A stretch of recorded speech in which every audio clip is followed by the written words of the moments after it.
order for us to come back to diplomacy, the aggression should be stopped. It is obvious I cannot go to negotiation with the United States when our people are under bombardments, under the support of the United States.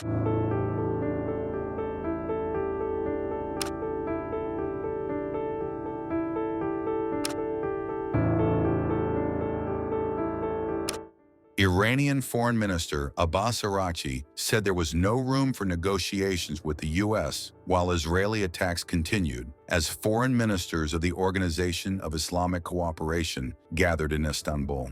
"It is obvious I cannot go to the negotiations with the United States when our people are under bombardment under the support of the United States," said Abbas Araqchi.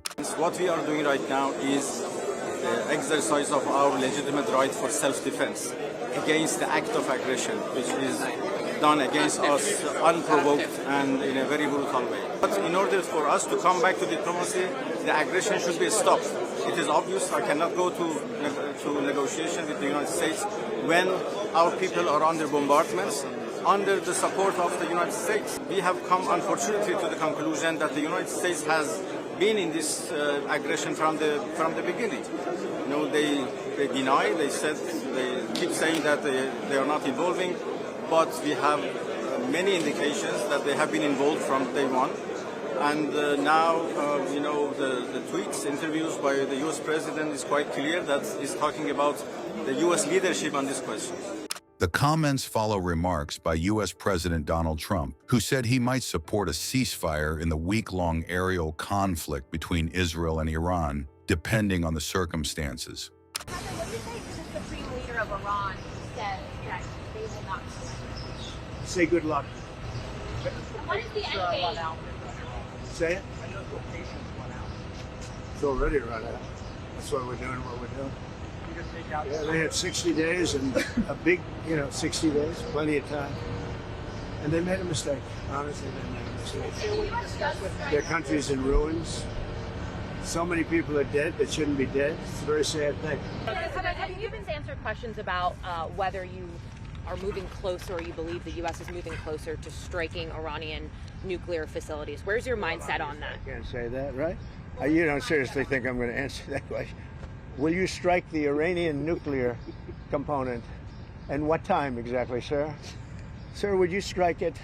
Would you please inform us so we can be there and watch? I mean, you don't know that I'm going to even do it. You don't know. I may do it. I may not do it. I mean, nobody knows what I'm going to do. I can tell you this, that Iran's got a lot of trouble, and they want to negotiate. And I said, why didn't you negotiate with me before? All this death and destruction. Why didn't you negotiate? I said to the people, why didn't you negotiate with me 2 weeks ago? You could have done fine. You would have had a country. It's very sad to watch this. I mean, I've never seen anything like it. It's so, everyone thought it was going to be the reverse. I didn't think so. And I was telling them, you gotta do something. You gotta negotiate. And at the end, last minute, they said, no, we're not going to do that, and they got hit. Remember 60 days, and then came the 60. 61 is going to become a very famous number. That was one hell of a hit. That first hit, that was one hell of a hit. Not sustainable, to be honest. That's where it ended. It ended on the first night. Yes. Is it too late, though? Do you think it's too late to now? Really, nothing's too late. The only thing too late is Powell. Powell's too late. Too late, Powell. Have the Iranians reached out to you, Mr. President? What? Have the Iranians reached out to you? Yes. And what did you say? I said it's very late. I said it's very late to be talking. We may meet. It's. I don't know. There's a big difference between now and a week ago, right? Big difference. President, you said we may meet. Isabel said we may meet. Is this about Vance and with Trump possibly going to talk? Look, it's about anybody. They even suggested they come to the White House. It's a big difference. But they've suggested that they come to the White House. That's, courageous, but, it's like not easy for them to do. But they suggested, because I can't go now because of what's going on. I had to come back early from the G7, which was terrific, by the way, in Canada. Really terrific, good people. Is there a possibility of next week or sooner that you're... Well, I don't know how much longer it's going to go on. I mean, they're totally defenseless. They have no air defense whatsoever. We've totally captured, we've totally captured the air, Brian. Trump and the White House say he will decide in the next 2 weeks whether the U.S. will get involved in the Israel-Iran war. Trump has kept the world guessing on his plans, veering from proposing a swift diplomatic solution to suggesting Washington might join the fighting on Israel's side. Araqchi said the United States has been involved in the conflict from the beginning. The U.S. says it has so far only taken defensive actions in the current conflict with Iran, including helping to shoot down missiles fired toward Israel. The air war began on June 13th when Israel attacked Iran and has raised alarms in a region that has been on edge since the start of Israel's war in Gaza in October 2023. Thank you, Madam President. And thank you, Secretary General, for your introductory remarks, and Undersecretary General Rosemary DiCarlo and Director General Rafael Grossi for your briefings. DG Grossi, we commend the IAEA team for their professionalism in implementing the agency's critical responsibilities, especially during this complex and evolving situation. Colleagues, we meet at a decisive moment in the Middle East, convening amid an intensifying conflict between Israel and Iran. It is not too late for the government of Iran to do the right thing. President Trump has been clear in recent days that Iran's leadership must completely abandon its nuclear enrichment program and all aspirations of acquiring a nuclear weapon. The Iranian government has long posed a constant menace to the peace and security of its neighbors and the entire world, which this council is charged to maintain. The Iranian government has repeatedly called for Israel's destruction and for, and I quote, death to America. They have launched direct and proxy attacks on Israeli civilians, including most recently on southern Israel's largest hospital, and just recently, in the last couple hours, on Haifa. Israel's government has also spread chaos, terror, and suffering throughout the region. Iran's government has also spread chaos, terror, and suffering throughout the region. Let us not forget that the Iranian government was an enabling and ideological material force behind Hamas's deadly assault on Israel in October 2023.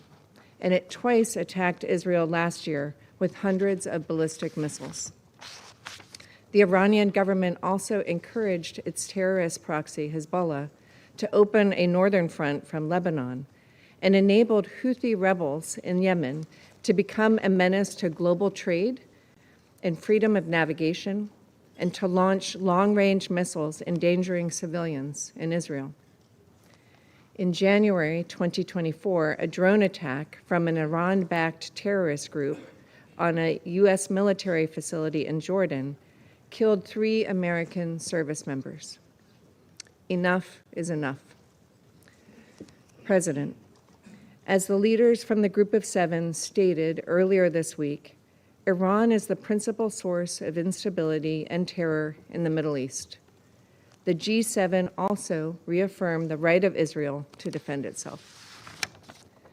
While the United States was not involved in Israel's strikes, let there be no doubt that the United States continues to stand with Israel and supports its actions against Iran's nuclear ambitions. Iran's leaders could have avoided this conflict had they agreed to a deal that would have prevented them from ever obtaining a nuclear weapon. But they refused to do so, choosing instead to delay and deny.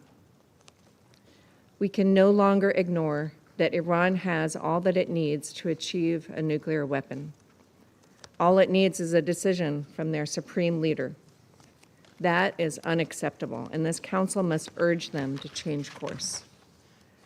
The government of Iran has nothing to gain by escalating their rhetoric toward the IAEA, launching missiles at civilians, threatening neighbors, or pursuing nuclear weapons. For too long, they have prioritized terrorism and their nuclear program above the well-being of their own people. Their resulting weakness is now on full display for the entire world. The Iranian government must abandon its nuclear ambitions so that there is no more destruction. Choose instead prosperity for their people. Thank you, Madam President.